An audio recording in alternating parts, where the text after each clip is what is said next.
Network का कुछ problem तो नहीं है? कह रहा हूँ वॉइस पहुंच रही है कि नहीं सभी तक? Yes sir. पहुंच रही है। तो अभी आप लोग को मेरे ख्याल से आप लोग ने एक पेपर था सिक्योरिटी एनालिसिस या इन्वेस्टमेंट एनालिसिस, जो भी पेपर था, उसमें आप लोगों ने थोड़ा बहुत तो आइडिया लगा ही लिया होगा कि फाइनेंशियल इंस्ट्रूमेंट्स में जो आपका एक डेरिवेटिव एक इंस्ट्रूमेंट है, वो होता क्या है। किसी को कुछ मतलब आप लोग को थोड़ा बहुत तो पता होगा उसके बारे में ना, बेसिक जो नॉलेज है वो तो होगी ना आप लोग के पास क्या, या फिर बिल्कुल भी अभी कुछ नहीं पता है? ठीक है, वो बता दीजिए मुझको पहले, तो उसके अकॉर्डिंग फिर मैं स्टार्ट करूं।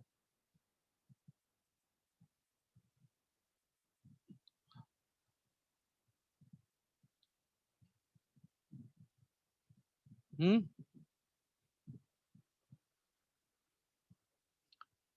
बताइए अंकिता, दीक्षा, आप लोग बताइए, कुछ तो बताइए।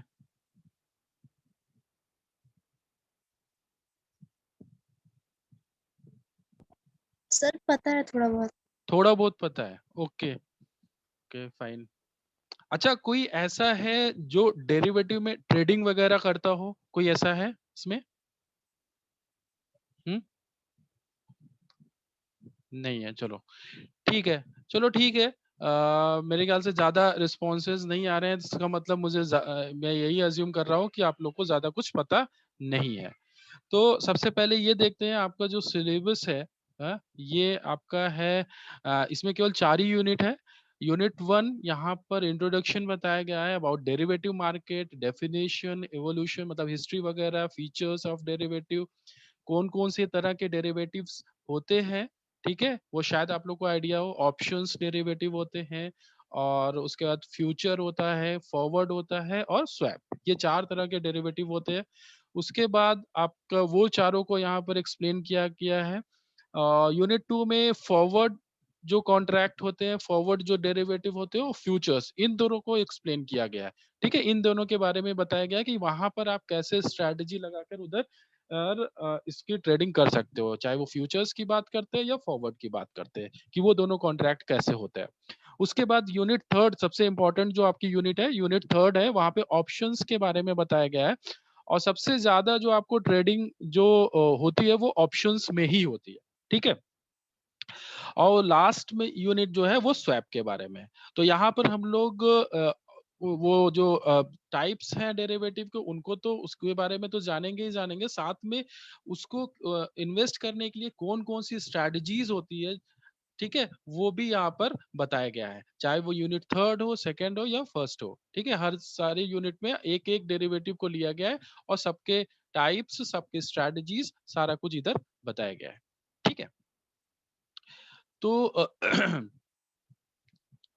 फिर स्टार्ट करते हैं आज।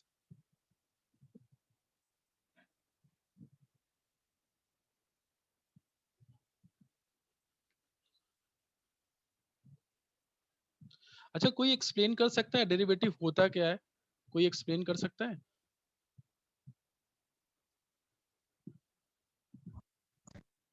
सर डेरिवेटिव्स की वैल्यू उसके अंडरलाइंग एसेट्स पे फिक्स होती है। ठीक है, ठीक है, बिल्कुल सही। और कुछ?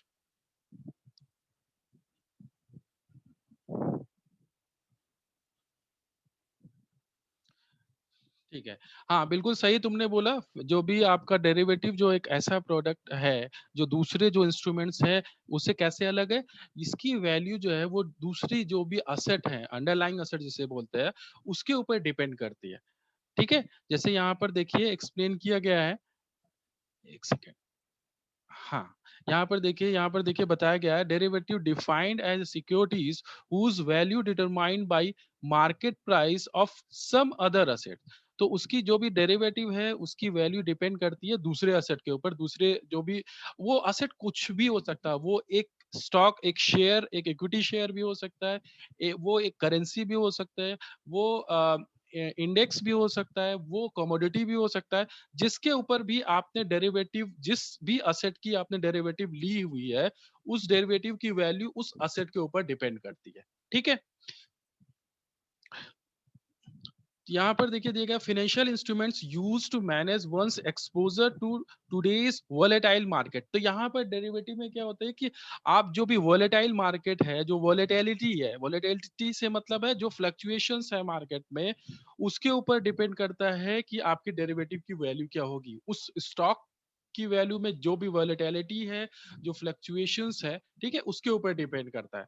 आगे हम लोग डिटेल में पढ़ेंगे कैसे वो सारी वैल्यू कैसे डिसाइड की जाती है, कैसे आप उस वैल्यू को कैलकुलेट करते हो, वो सारी चीजें आगे के चैप्टर्स में है। ठीक है, तो product value depend upon and is derived from underlying instrument such as, जैसे मैंने अभी बताया, कोई भी कमोडिटी का प्राइस, इंटरेस्ट रेट। अगर आप स्वैप की बात करो तो वहां पर जो स्वैप डेरिवेटिव है वो डिपेंड करता है इंटरेस्ट रेट पे। ठीक है, और कमोडिटी डेरिवेटिव होते हैं। फिर इंडेक्स की बात करें, उधर भी डेरिवेटिव होते हैं। जैसे इंडेक्स आपको पता होगा, जैसे निफ्टी आपका इंडेक्स है, ठीक है, बैंक निफ्टी आपका इंडेक्स है, तो वहां पर भी आप डेरिवेटिव ले सकते हो, वहां पे भी आपके पास डेरिवेटिव ऑप्शंस होते हैं। ठीक है, एंड शेयर प्राइजेस, हर एक स्टॉक का भी आप डेरिवेटिव ले सकते हैं। जैसे कि अगर मैं रिलायंस की बात करूं, ठीक है, रिलायंस का एक स्टॉक है, एक शेयर है। अगर मुझे लगता है कि रिलायंस के प्राइजेस बढ़ेंगे, या अगर मुझे लगता है कि रिलायंस के प्राइजेस कम होंगे, तो मैं उस रिलायंस जो के स्टॉक है उस पर मैं डेरिवेटिव में ट्रेडिंग कर सकता हूँ। ठीक है, अगर मेरा प्रेडिक्शन सही रहा, मतलब कि अगर प्राइसेस गिरेंगे, अगर मुझे लगता है आज से 2 महीने 3 महीने के बाद कोई भी जो भी स्टॉक है, जैसे मैंने रिलायंस के स्टॉक की बात की, वो उसके प्राइसेस गिरेंगे, तो मैंने जो है उसका जो है प्राइस कम होने वाला एक पुट ऑप्शन होता है, ठीक है, वो मैंने बाय कर लिया। और जैसे जैसे जब अगर प्राइस गिरते हैं, तो जितना भी प्राइस गिरेगा वो मेरा प्रॉफिट होगा। ठीक है, तो ये आपका हो गया। उसके बाद डेफिनेशंस देखते हैं। यहाँ पर देखिए दिया गया है, derivative includes security derived from debt instrument share, मतलब ये सारे जो आपके असेट हैं वो हो सकते हैं जहां पर आप डेरिवेटिव ले सकते हो। और contract which derive its value from the prices और index of prices of underlying securities. ठीक है, the term derivative stand for contract whose price derived from independent upon an underlying asset. The underlying asset could be financial asset such as currency, stock, market index, as interest bearing securities और physical commodity. ठीक है, कोई भी ये asset होती है जिसपे आप डेरिवेटिव ले सकते हो। As derivative are merely contract between two और more parties, anything like weather data और amount of rain can be used as underlying asset. तो यहाँ पर ये बोल रहे हैं कि जो भी जैसे कि आप किसी भी चीज पे डेरिवेटिव ले सकते हो। जैसे कि मैंने बताया, जैसे स्टॉक की मैंने बात की, या कोई कमोडिटी की मैंने बात की। ठीक है, इसको एकदम आसान इजी लैंग्वेज में मैं समझाने की कोशिश करता हूँ। सपोज कोई कमोडिटी है, ठीक है, सपोज शुगर केन है, ठीक है, अभी शुगर केन है, और सपोज मेरी एक फैक्ट्री है जिसमें शुगर मैं मैन्युफैक्चर करता हूँ, तो मेरा जो रॉ मटेरियल क्या है, शुगर केन है। ठीक है, अभी क्या हो रहा है, इस समय शुगर केन का जो प्राइस है वो काफी कम है। ठीक है, अभी लेकिन मेरी जो नीड है वो आज की नीड नहीं है, मुझे वो जो स्टॉक, वो जो शुगर केन वो चाहिए आफ्टर 3 मंथ्स। ठीक है, लेकिन मुझे ऐसा लग रहा है कि यार शायद आफ्टर 3 मंथ्स वो शुगर केन जो है उसका प्राइस बढ़ जाए, और अभी इस समय जो प्राइस है वो मेरे लिए सही है।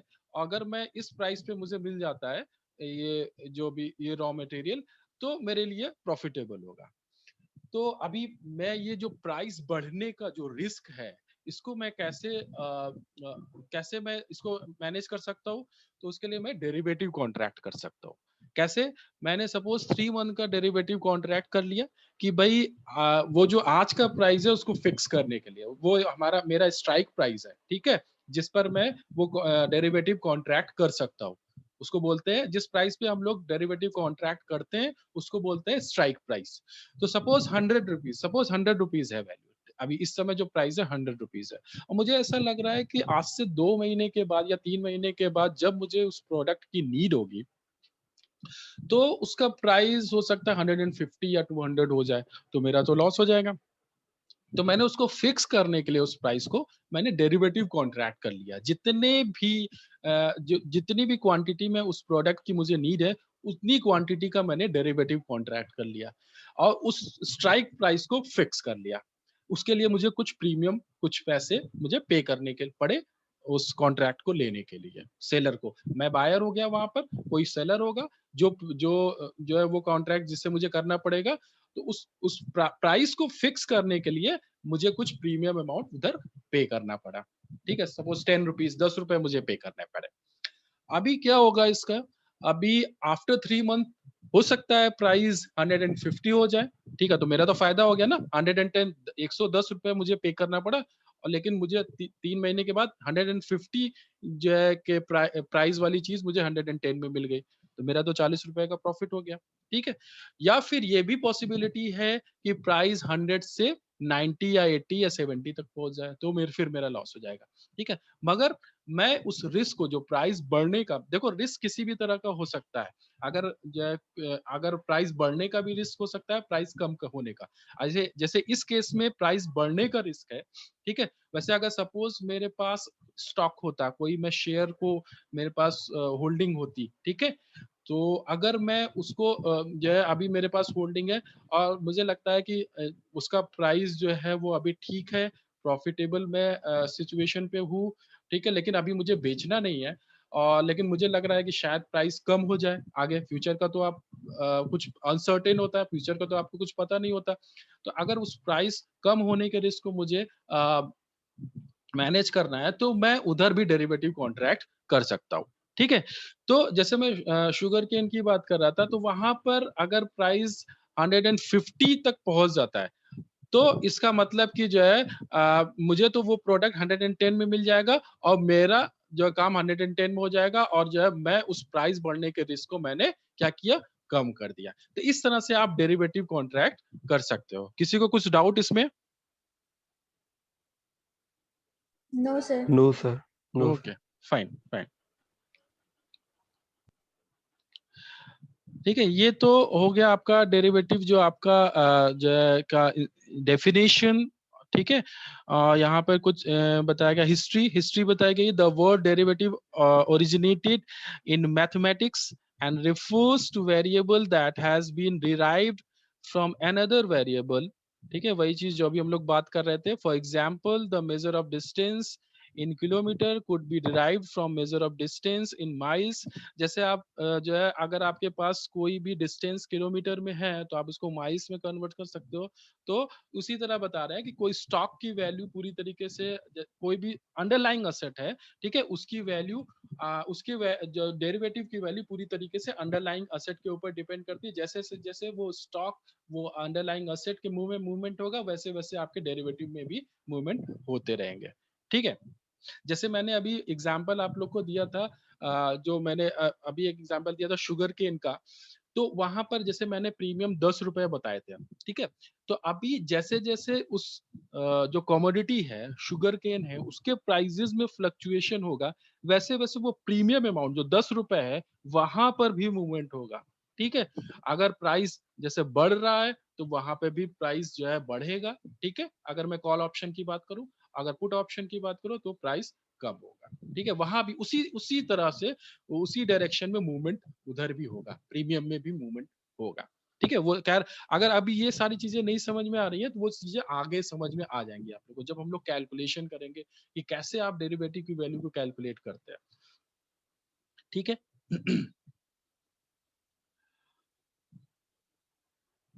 आगे बढ़ते हैं। ये भी सारी चीजें आप लोग पढ़ लीजिएगा, इसमें ज्यादा कुछ है नहीं। कमेंट्स ऑन, अगर इंडिया की बात करें, तो यहाँ पर जो डेरिवेटिव जो ट्रेडिंग है, वो स्टार्ट हुआ 12 जून 2000 विथ फ्यूचर ट्रेडिंग। जैसे मैंने पहले बताया, 4 तरह के डेरिवेटिव होते हैं: future, forward, options and swap. ठीक है, अगर मैं फ्यूचर और ऑप्शंस की बात करूं, तो ये जो ट्रेडिंग होती है, वो स्टॉक मार्केट में इसकी ट्रेडिंग होती है। ठीक है, एफएनओ मार्केट जिसे बोलते हैं, फ्यूचर्स एंड ऑप्शंस।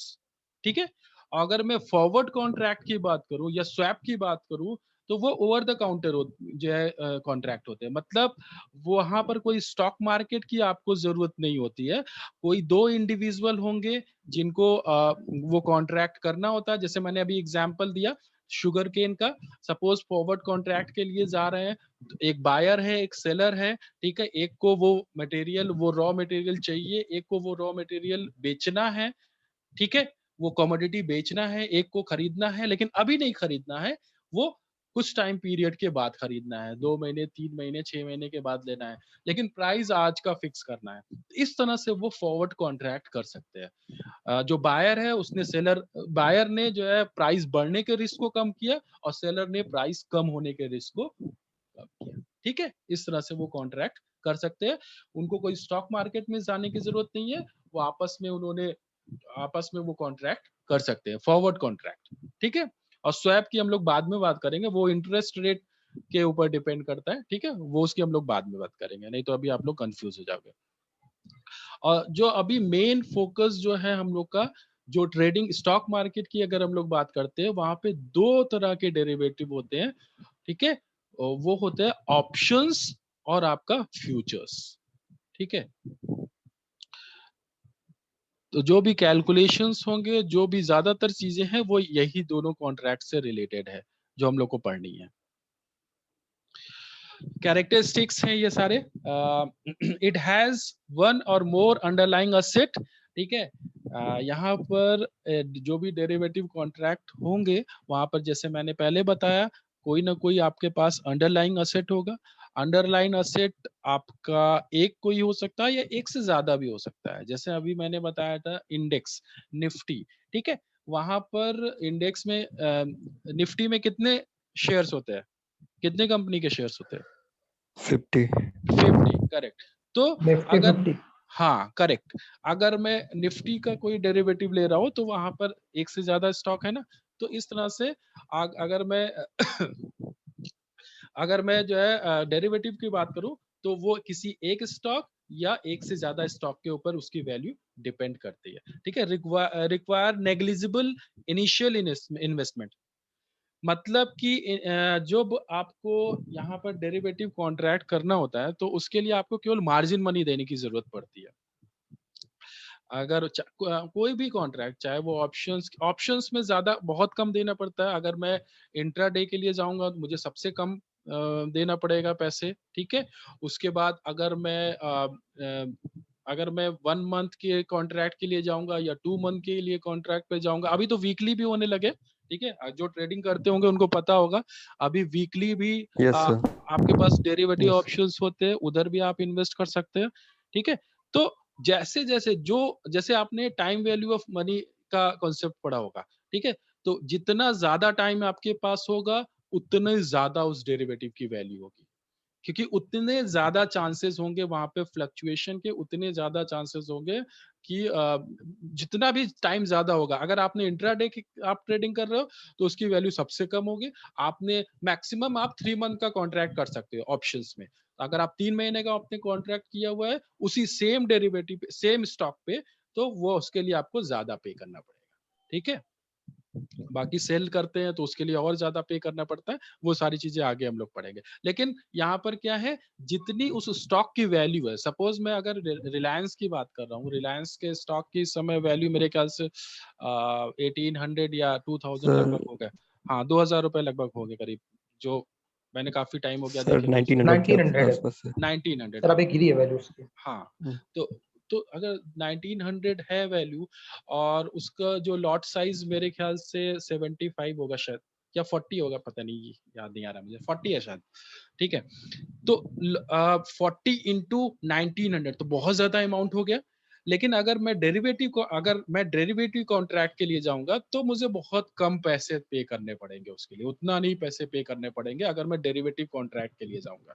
केवल मुझे मार्जिन मनी की जरूरत होती है वहां पर उस कॉन्ट्रैक्ट को करने के लिए। सपोज मैंने कॉल ऑप्शन, मुझे लग रहा है प्राइस बढ़ने वाला है, ठीक है, तो मैंने कॉल ऑप्शन ले लिया और उसके लिए मुझे केवल मार्जिन मनी पे करने की जरूरत है, मगर मुझे प्रॉफिट उतना ही होगा जितना मैं होल्डिंग पे ले सकता था, ठीक है। जितना भी मूवमेंट, जो भी प्रेडिक्शन है मेरा, उस डायरेक्शन में जितना भी मूवमेंट होगा वो पूरा मेरा प्रॉफिट हो जाएगा, ठीक है। मगर रिस्क भी बहुत होता है इसमें, ठीक है, क्योंकि ये एक उसी टाइम पीरियड के लिए ही ये कॉन्ट्रैक्ट होता है जिस टाइम पीरियड के लिए आपने लिया है, वो जैसे ही टाइम पीरियड खत्म होगा वो आपका कॉन्ट्रैक्ट वहीं पे खत्म हो जाएगा और उस समय जो भी वैल्यू होगी उतना ही पैसे आपको मिलेंगे। हो सकता है आपको लॉस भी हो जाए, हो सकता है प्रॉफिट भी हो जाए।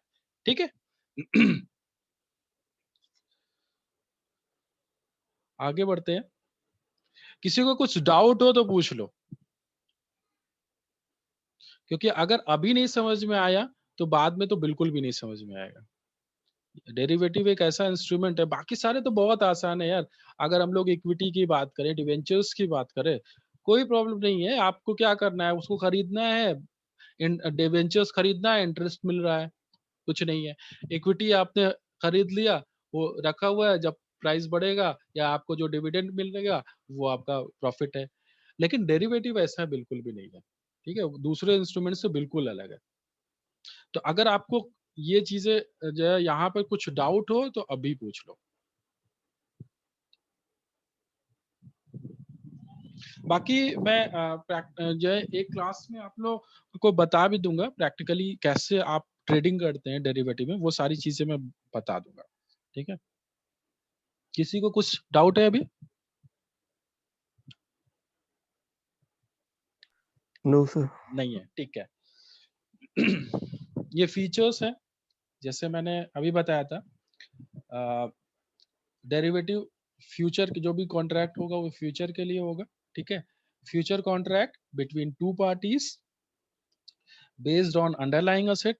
अंडरलाइंग असेट के ऊपर डिपेंड करती है वैल्यू डेरिवेटिव की। Counter parties specifies obligations under derivative contract. Counter parties मतलब जो दो पार्टीज की बात कर रहे हैं, ठीक है, मतलब एक बायर होगा एक सेलर होगा, ठीक है, तो वहां पर ऑब्लिगेशंस की बात कर रहे हैं। जैसे कि अगर मैं बात करूं डेरिवेटिव की, तो वहां पर जो भी पार्टीज होती है वहां पर कुछ होते हैं, सबके अलग अलग तरह के ऑब्लिगेशंस होते हैं। अगर मैं बायर हूं तो मेरे पास कोई भी ज्यादा ऑब्लिगेशन नहीं होगा उस कॉन्ट्रैक्ट को एग्जीक्यूट करने का, ठीक है। लेकिन अगर मैं सेलर हूं तो मेरे पास ऑब्लिगेशन होता है, बस को उसको एग्जीक्यूट करना ही पड़ता है उस कॉन्ट्रैक्ट को। तो इस तरह से वो सारी चीजें हम लोग आगे पढ़ेंगे, ये सारी चीजें, ठीक है। अभी इसको छोड़ देते हैं कि नहीं तो कंफ्यूज हो जाओगे। अभी बस केवल बेसिक चीजें पढ़ते हैं कि डेरिवेटिव होता क्या है, ठीक है। Next, contract undertaking directly between two parties और पर्टिकुलर एक्सचेंज। जैसे मैंने अभी बताया चार तरह के डेरिवेटिव होते हैं, फ्यूचर्स, ऑप्शंस और आपका फॉरवर्ड और आपका स्वैप। तो फ्यूचर और ऑप्शन की अगर बात करें तो वो आप स्टॉक एक्सचेंज में ट्रेडिंग करते हो, और अगर हम फॉरवर्ड और स्वैप की बात करें तो ओटीसी यानी ओवर द काउंटर ये डेरिवेटिव है। यहाँ पर दो पार्टीज जो जो भी उनको जिनको कॉन्ट्रैक्ट करना है वो आपस में बैठ के ये कॉन्ट्रैक्ट कर सकते हैं, उनको स्टॉक एक्सचेंज जाने की जरूरत नहीं है। फाइनेंशियल फॉरेन हाँ बताओ। सर ये फॉरेन एक्सचेंज में होता है ये सर? स्वैप की बात कर रहे हो? स्वैप? Yes sir. स्वैप में हो सकता है, बिल्कुल फॉरेन एक्सचेंज में होता है स्वैप। यस। तो वो फॉरेन एक्सचेंज की अगर हम बात करें ना तो वो इधर फ्यूचर्स में भी होगा, आप उधर भी ट्रेडिंग कर सकते हैं, ठीक है, वो हर जगह ट्रेडिंग हो सकती है उसमें।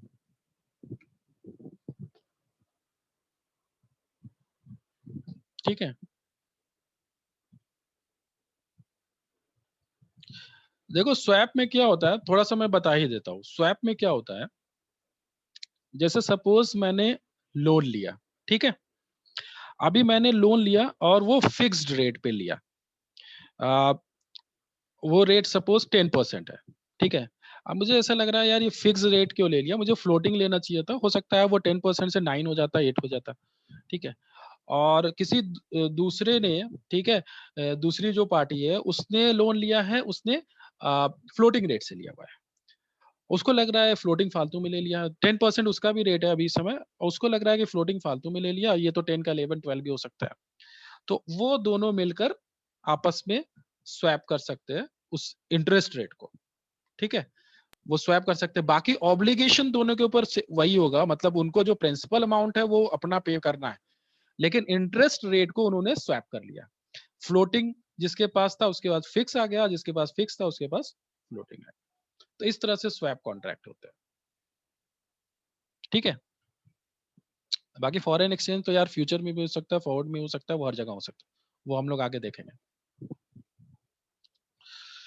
इसके बाद नेक्स्ट, टेकिंग और making of delivery underlying asset is not involve. सबसे इंपॉर्टेंट, ठीक है। यहाँ पर डिलीवरी इतनी जरूरी नहीं है, मतलब वो स्टॉक उस कमोडिटी की, आप जो प्राइस मूवमेंट है उस पे आप प्रॉफिट लेते हो और कॉन्ट्रैक्ट को खत्म कर देते हो। अच्छा, कहीं कहीं पे डिलीवरी भी होती है, ऐसा नहीं है कि बिल्कुल भी नहीं होती, डिलीवरी भी होती है। लेकिन ऑप्शंस की बात कर रहे हैं, जो आप स्टॉक एक्सचेंज की बात कर रहे हैं, फ्यूचर्स की बात कर रहे हैं, वहां पे जो फिजिकल डिलीवरी है वो नहीं होती है। बस आप जैसे सपोज गोल्ड के प्राइसेस है, ठीक है, गोल्ड के प्राइसेस में इस समय मूवमेंट आप लोग को देखने को मिल रहे होंगे, प्राइस काफी नीचे जा रहे हैं, ऊपर जा रहे हैं, काफी नीचे ही जा रहे हैं इधर। तो वहां पर आप वो जो है उस पर आप डेरिवेटिव लेते हैं, तो क्या आप उस गोल्ड को खरीद रहे हैं, बाय कर रहे हैं? नहीं, खरीद नहीं रहे हैं। आपने क्या प्रिडिक्ट किया कि भाई हाँ शायद प्राइस अब बढ़े, कम हो रहा है, तो आप आगे जितना बढ़ेगा वो आपका प्रॉफिट हो जाएगा। आपको फिजिकल डिलीवरी उस कमोडिटी की नहीं होती है, ठीक है।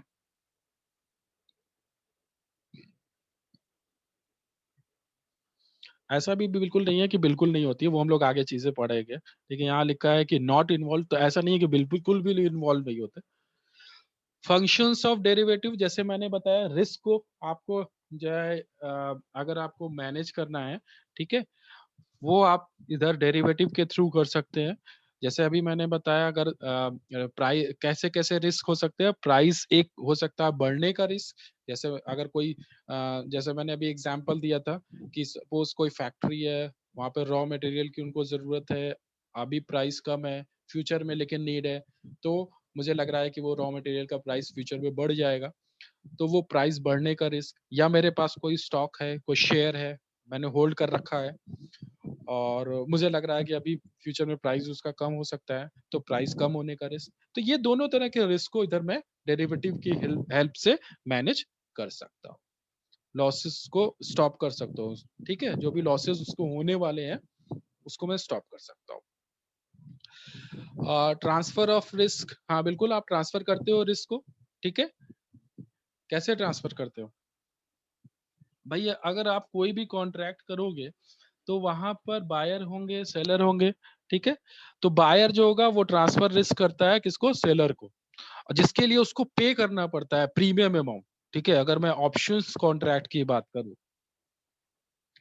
तो वहां पर क्या होगा, दो तरह के ऑप्शंस, आप लोग को थोड़ा बहुत तो पता ही होगा मेरे ख्याल से, मैं ये अज्यूम कर रहा हूँ ऑप्शंस के बारे में थोड़ा बहुत आप लोग को पता होगा, थोड़ा बहुत तो पढ़ा ही होगा आप लोग ने। तो वहां पे कॉल, अगर मैं ऑप्शंस की बात करूं तो वहां कॉल ऑप्शन है, पुट ऑप्शन है, ठीक है। तो वहां पर कॉल ऑप्शन की अगर मैं बात करूं तो अगर कॉल ऑप्शन बायर की मैं बात करूं तो वो ये प्रेडिक्ट करता है कि फ्यूचर में प्राइसेस बढ़ेंगे और उसके अकॉर्डिंग वो ट्रेडिंग कर रहा है। अगर मैं पुट ऑप्शन की बायर की बात करूं तो वो ये प्रिडिक्ट कर रहा है कि मार्केट आगे गिरेगी, स्टॉक के प्राइसेस गिरेंगे और वो इसके अकॉर्डिंग वो ट्रेडिंग कर रहा है, ठीक है। तो जो है अभी क्या है, ये बायर की बात हो गई। अभी बायर ने और सेलर क्या कर रहे हैं, सेलर जो है भाई उस बायर ने जो भी कॉन्ट्रैक्ट किया हुआ है, जो रिस्क को वो ले रहा है, ठीक है। मतलब मैंने कहा प्राइस बढ़ेंगे, लेकिन सेलर क्या है, सेलर बोल रहा है कि भाई बायर जितना भी बायर जितना भी प्राइस मूवमेंट अपवर्ड होगा तो वो बायर का प्रॉफिट हो जाएगा, लेकिन उस रिस्क को कौन ले रहा है, किसकी तरफ ट्रांसफर किया जा रहा है? वो सेलर की तरफ, जिसके लिए सेलर को उसको पे करना पड़ रहा है, क्या? प्रीमियम अमाउंट पे करना पड़ रहा है, ठीक है। तो transfer of risk, buyer to seller.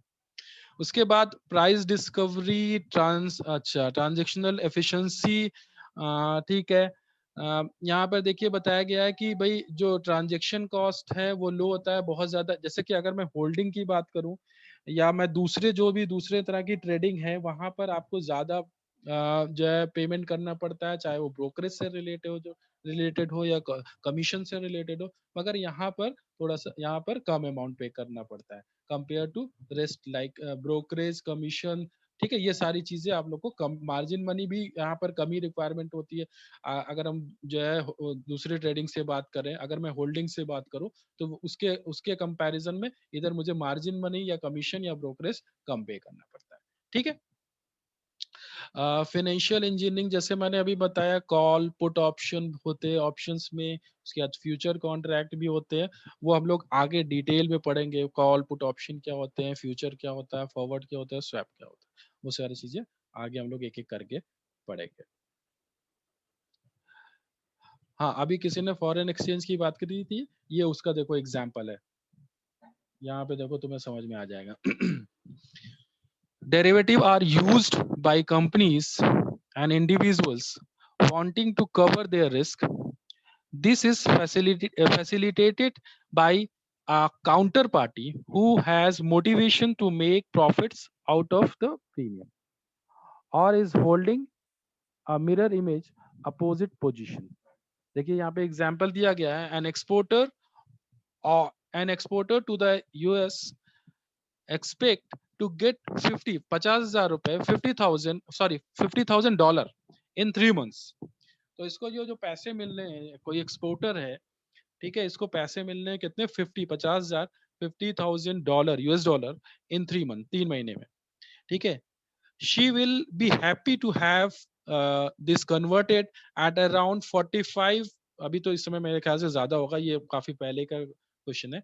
तो ये बोल रहे हैं कि भाई 45 रुपए पर मतलब का उस समय जो रेट है वो चल रहा है यूएसडी आईएनआर, ठीक है। तो वो अगर बहुत खुश होगी, जो भी एक्सपोर्टर है बहुत खुश होगी अगर उसको 45 के रेट से वो पैसे मिल जाए, ठीक है। मतलब वो 50,000 यूएस डॉलर उसको मिले उस समय, जो रेट हो यूएसडी आईएनआर का, ठीक है, वो 45 रुपीज अगर होगा तो वो उसके लिए बहुत खुश रहेगी उस, ठीक है। लेकिन अभी प्रॉब्लम क्या है, प्रॉब्लम ये है कि अभी उसको पैसे नहीं मिल रहा है, पैसे मिल रहे हैं 3 महीने बाद, ठीक है। अब उस समय क्या रेट होगा वो तो कोई किसी को पता नहीं, ठीक है। उस समय तो वो 45 से ज्यादा भी हो सकता है और 45 से कम भी हो सकता है। तो however there is great uncertainty in the foreign exchange market as to the nature of opposite movement after 3 months. Fortunately, for the exporter, a bank is willing to enter into a forward contract. तो यहाँ पर वो forward contract किससे, bank से कर सकते हैं। तो with her for paying rupees 45 per dollar after 3 months on her surrounding $50,000. Then, if the exporter enters into the forward contract, she makes sure that she will be able to get 22,50,000, यानी कि 50,000 into 45 after 3 months। तो यहाँ पर वो ये assure कर सकती है कि भाई उसको 22 लाख रुपए, 22,50,000 रुपीज उसको मिलेंगे ही मिलेंगे। कैसे, फॉरवर्ड कॉन्ट्रैक्ट करके, ठीक है, उस प्राइस को फिक्स करके। लेकिन उसके लिए उसको प्रीमियम कुछ पे करना पड़ेगा, ठीक है, वो ऐसे ही नहीं मिल जाएगा, क्योंकि भाई यहाँ पर वो अपना रिस्क बैंक को ट्रांसफर कर रहे हैं, ठीक है। तो हो सकता है कि वो 45 का 46 हो जाए, ये भी पॉसिबिलिटी है, या 41 हो जाए, दोनों चांसेस हैं। लेकिन यहाँ पर जो आपका एक्सपोर्टर है वो अपने रिस्क को ट्रांसफर कर रहा है बैंक को, इसके लिए उसको कुछ प्रीमियम अमाउंट पे करना पड़ेगा उस प्राइस को फिक्स करने के लिए। तो इसको बोलते हैं फॉरवर्ड कॉन्ट्रैक्ट, ठीक है। फॉरवर्ड और ऑप्शंस में डिफरेंस बस इतना होता है, अगर मैं फॉरवर्ड की बात करूं तो यहाँ पर बायर और सेलर दोनों के ऊपर ऑब्लिगेशन होगा कि उनको वो कॉन्ट्रैक्ट एग्जीक्यूट करना ही करना है, ठीक है। ऑप्शंस में ऐसा नहीं होता, ऑप्शंस में बायर वो के ऊपर ऑब्लिगेशन नहीं होता। जब भी उसको प्रॉफिटेबल लग रहा है उस समय वो सिचुएशन जो भी उसको प्रॉफिटेबल लग रही है कि भाई हाँ मेरा, जैसे मान लो 3 महीने का मैंने कॉन्ट्रैक्ट किया, आफ्टर 15 डेज मुझे लग रहा है अभी मैं प्रॉफिटेबल पोजीशन पे हूँ, मैं उसको वहीं पे उस कॉन्ट्रैक्ट को खत्म कर सकता हूँ। मगर यहाँ पर ऐसा नहीं होगा, आपको वो पूरा कॉन्ट्रैक्ट एग्जीक्यूट करना ही पड़ेगा, ठीक है। फॉरवर्ड और ऑप्शंस में यही डिफरेंस होता है। तो यहाँ पर देखिए उसने अपने प्राइस बढ़ने को रिस्क को प्राइस कम होने के, मतलब कि उस वैल्यू को कम होने के रिस्क को इसने ट्रांसफर कर दिया बैंक को। However if the rates of change to her favour say to rupees 48 per dollar, she will not be able to make advantage of favorable movement, ठीक है। अगर 48 भी हो जाता है फिर भी वो उसका एडवांटेज नहीं ले सकती है, क्यों, क्योंकि उसने कॉन्ट्रैक्ट कर लिया है और उसको अभी 45 रुपए 45 रुपीज से ही उसको वो पैसे मिलेंगे। ठीक है? अभी किसी को डाउट इसमें?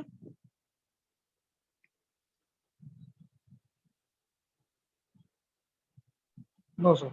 नहीं? अभी आज जो भी बताया गया उसमें बता दो, अभी 1 मिनट ही बचा हुआ है, तो आप लोग बता दो। अगर किसी भी पॉइंट में कुछ प्रॉब्लम हुई है तो अभी आप लोग बता सकते हो, बाकी अटेंडेंस आप लोग दे दो।